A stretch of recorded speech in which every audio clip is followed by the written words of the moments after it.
Halo, berikut adalah storyline episode 11. Di episode ini, Nona Jungwon menandatangani sebuah kesepakatan dengan Nyonya Gong Nansuk. Nona Jungwon setuju akan mengakhiri semua sandiwara jika suatu saat nanti Nona Yongche kembali dan Tuan Sehun sudah tidak mencintainya lagi. Meskipun Nona Jungwon sudah menandatangani kesepakatan itu, tetapi jauh di dalam lubuk hatinya, dia tidak akan pernah berhenti bersandiwara. Dia akan terus hidup menjadi Nona Yongche dan akan melakukan apapun untuk mempertahankan statusnya tersebut. Setelah itu, Nona Jungwon hadir di sebuah acara lelang di mana Tuan Sehun juga datang ke acara itu. Tuan Sehun duduk tepat di sebelah Nona Jungwon, di mana Tuan Sehun mengira bahwa Nona Jungwon akan membeli sebuah porselen berharga yang dilelang dengan harga mahal untuk diberikan kepada Nyonya Hyera sebagai hadiah.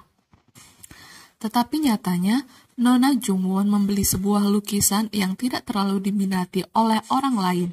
Harga lukisan itu tidak mahal, tetapi Nona Jungwon membeli lukisan itu dengan harga 1 juta won.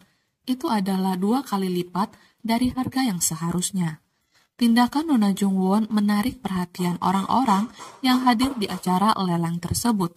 Orang-orang menjadi memperhatikan Nona Jungwon yang duduk di sebelah Tuan Sehun, di mana orang-orang sudah tahu kalau Tuan Sehun adalah penerus Kun Hyang Group, dan mereka semua menebak bahwa Nona Jungwon adalah tunangan Tuan Sehun. Ternyata tujuan Nona Jungwon mengambil tindakan yang tidak biasa tersebut adalah untuk menunjukkan kepada banyak orang bahwa benar dia adalah tunangan Tuan Sehun. Selain itu, di episode ini juga ditunjukkan Nyonya Hyera dan Nyonya Gong Nansuk yang memiliki perbedaan pendapat tentang hadiah pernikahan serta tentang rumah pengantin baru untuk Nona Jungwon dan Tuan Sehun. Nyonya Hyera ingin furnitur dengan brand mewah dan mahal, sementara Nyonya Gong Nansuk ingin furnitur yang sederhana.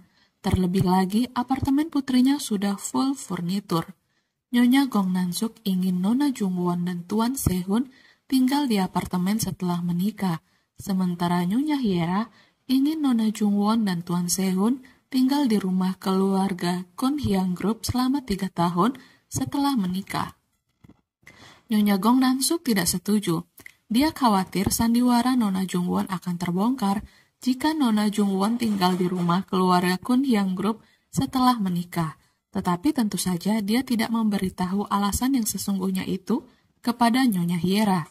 Dia hanya bilang kepada Nyonya Hyera bahwa dia tidak mau Nona Jungwon dijadikan sebagai budak dan disiksa di rumah keluarga Kun Hyang Group. Karena perdebatan ini tidak kunjung berakhir, maka akhirnya kedua keluarga meminta pendapat Nona Jungwon dan Tuan Sehun untuk masalah ini, di mana Nona Jungwon setuju untuk tinggal di rumah keluarga Kun Hyang Group setelah menikah, asalkan dia mendapatkan 3% saham Kun Hyang Group dan status sosial Nyonya Gong Nansuk ditinggikan. Dia ingin Nyonya Gong Nansuk tidak diremehkan oleh orang-orang, dan dia tidak ingin orang-orang mengenal Nyonya Gong Nansuk sebagai seorang rentenir yang memiliki banyak uang. Persyaratan Nona Jungwon cukup membuat kedua keluarga kaget, tetapi keluarga Kun Hyang Group menyetujui hal itu. Mereka berjanji akan memberikan 3% saham perusahaan mereka setelah Nona Jungwon dan Tuan Sehun menikah. Sementara itu, Nyonya Gong Nansuk cukup kaget, tapi juga puas dengan persyaratan dari Nona Jungwon, karena itu artinya keluarganya akan menjadi pemegang saham utama Kun Hyang Group jika Nona Jungwon benar-benar mendapatkan 3% saham Kun Hyang Group setelah Nona Jungwon menikah dengan Tuan Sehun. Keesokan harinya, Nyonya Hyera mendapat kabar dari sekretarisnya bahwa alamat rumah Tuan Kibom sudah ditemukan. Nyonya Hyera buru-buru datang ke alamat itu. Dia memohon sambil berlutut kepada Tuan Kibom untuk mempertemukan dia dengan putri mereka yang dia tinggalkan puluhan tahun lalu. Tuan Kibom setuju untuk mempertemukan Nyonya Hyera dengan putri mereka, di mana Tuan Kibom menyuruh Nyonya Hyera menemuinya lagi keesokan harinya. Sebelum keesokan harinya tiba, Nyonya Mi yang memberitahu Tuan Kibom bahwa sebelumnya dia berbohong kepada Nyonya Hiera dengan mengatakan bahwa putri Tuan Kibom dan Nyonya Hiera sudah meninggal dunia. Nyonya Mi yang bilang bahwa sebelumnya dia tidak bisa jujur kepada Nyonya Hiera bahwa dia telah mengganti nama putrinya yang sudah meninggal dengan nama putri Tuan Kibom dan Nyonya Hiera yang masih hidup. Setelah mendengar apa yang dikatakan oleh Nyonya Mihyang, Tuan Kibom memutuskan untuk mengikuti skenario Nyonya Mihyang. Dia ikut membohongi Nyonya Hiera. Dia tidak mempertemukan Nyonya Hiera dengan putri mereka yang sebenarnya.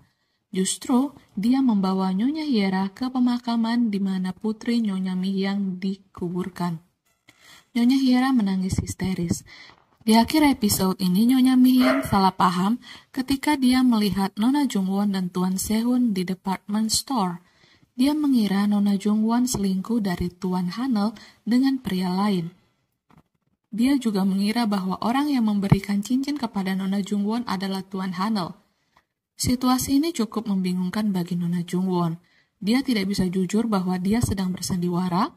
Dia tidak bisa memberitahu tentang Tuan Sehun kepada keluarganya.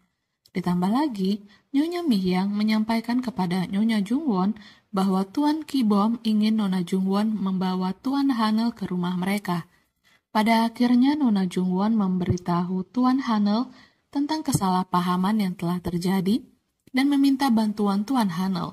Tuan Hanel setuju untuk membantu Nona Jungwon.